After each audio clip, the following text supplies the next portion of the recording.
That moment didn't look serious at first. No yelling, no threats, no wild reaction. Just a pause and a look that told everyone watching something was off. When Pooh Shiesty acted like he didn't even recognize 4KT, the chat exploded. Clips started flying.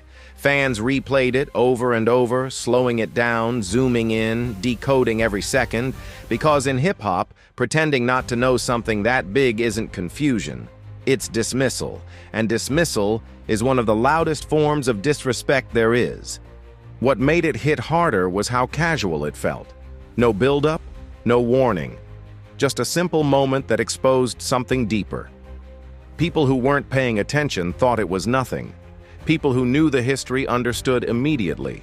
This wasn't about a live stream. It was about loyalty, pain, and lines that were already drawn long before anyone went live. In this culture, you don't accidentally ignore a movement like 4KT. That name carries weight.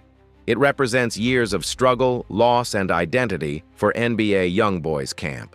So when Shiesty brushed past it like it didn't exist, fans took it as a statement. Not loud, not flashy, but clear. He wasn't rocking with them. He wasn't acknowledging them. And in rap, refusing to acknowledge someone can sting worse than a direct diss. That's why the clip spread so fast. People felt it wasn't random. It felt intentional. And to understand why, you have to rewind years before that stream ever happened. Everything traces back to a night that changed the direction of multiple cities at once. November 6th, 2020, Atlanta. A confrontation outside a hookah lounge that was supposed to end with words and hands. Instead, it ended in tragedy. King Von went down. A loss that cut deep, not just for Lil Durk, but for an entire movement that had grown up with him. Someone who wasn't just an artist, but family. Even though NBA Youngboy wasn't there, the connection was made immediately. Quando Rondo, who was involved, was his artist. And in the streets, associations matter as much as actions.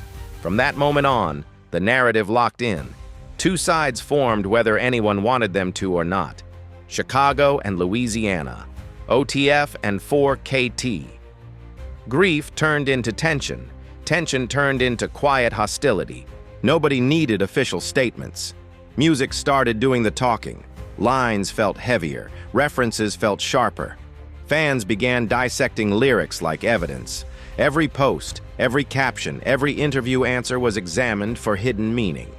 Youngboy mentioned O-Block in ways people felt crossed lines. Durk responded without saying names, letting emotion bleed through symbolism instead. What made it worse was that neither side was interested in clearing things up. Silence became strategy. Distance became power.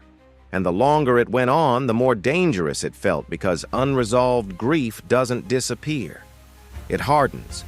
That's the environment Pooh Shiesty walked into, whether he wanted to or not. His connection to Lil Durk wasn't industry networking, it was real alignment. When Back in Blood dropped, it didn't just chart, it changed Shiesty's life. Overnight, his name went from buzzing to unavoidable. Durk didn't treat it like a one-off feature. He embraced him publicly, pulled him into the circle, and made it clear he was part of the family. Then everything stopped. Federal time changes how you see people.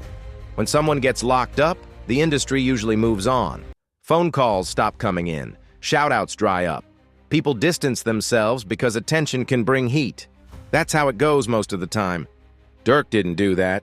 He kept saying Shiesty's name on stage. Kept money moving. Kept his presence alive while he was gone.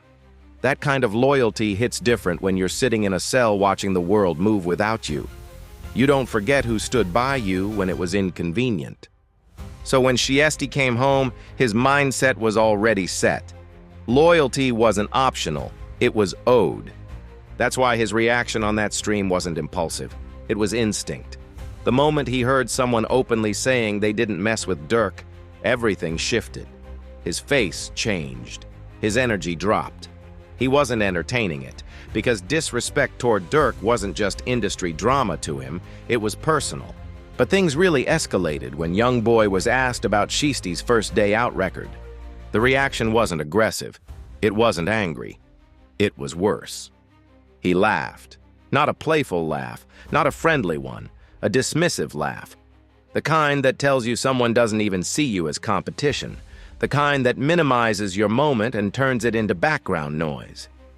In hip-hop, that's a power move. It says, "You don't matter enough for me to respond." Fans felt it instantly. That laugh stripped away the excitement of Shiesty's return and reframed it as irrelevant. And in a culture built on respect, being treated like you don't exist can light a fire fast. Shiesty didn't respond with a song, he didn't name names, he went to Instagram, and that's where modern rap beef really lives. He posted messages about rappers who cap in their raps, about authenticity, about being the only one really living what they talk about.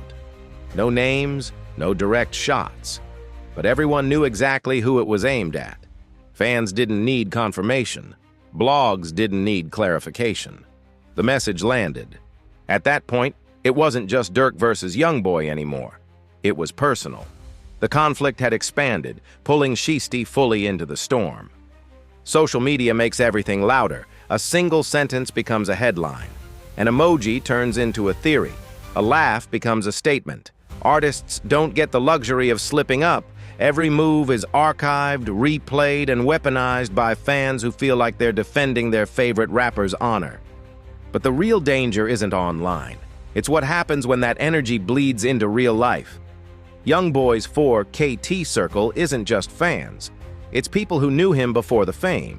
People who've been through real losses. Louisiana loyalty runs deep, and it's not performative.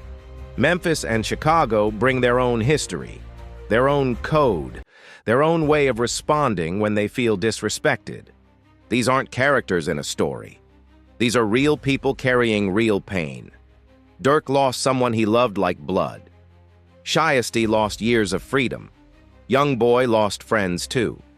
Everyone involved has scars, and scars make reactions unpredictable. That's why this situation feels heavier than most rap beefs.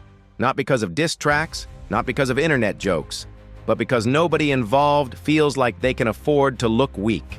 Respect becomes survival, loyalty becomes armor, and backing down feels like betrayal. Fans don't help. They push narratives, they choose sides, they flood comments with provocation, they turn small moments into massive confrontations. And artists feel that pressure every day. If you show love to one side, the other side feels slighted. If you stay neutral, people assume you're hiding something. Pooh Shiesty didn't wake up wanting problems with NBA Youngboy, but loyalty to Lil Durk put him in a position he couldn't avoid. And Youngboy, who has never been known for letting things slide, responded in his own way. Cold, detached, dismissive. The wild part is that none of this is necessary for their careers. Both artists are successful. Both have massive audiences. Both could thrive without ever acknowledging each other again. But hip-hop has always been about more than music. It's about identity, about standing on what you represent, about not letting anyone play with your name. So the question becomes, where does this go? If it keeps escalating, the consequences won't be limited to songs or stories. We've seen how fast things can spiral when pride and pain mix. One post turns into a reaction. One reaction turns into action. And suddenly, something that started small becomes irreversible. There are people in the industry whose job is to prevent that. Managers, OGs, label heads, people who understand the cost of unchecked beef. Too many careers have ended early.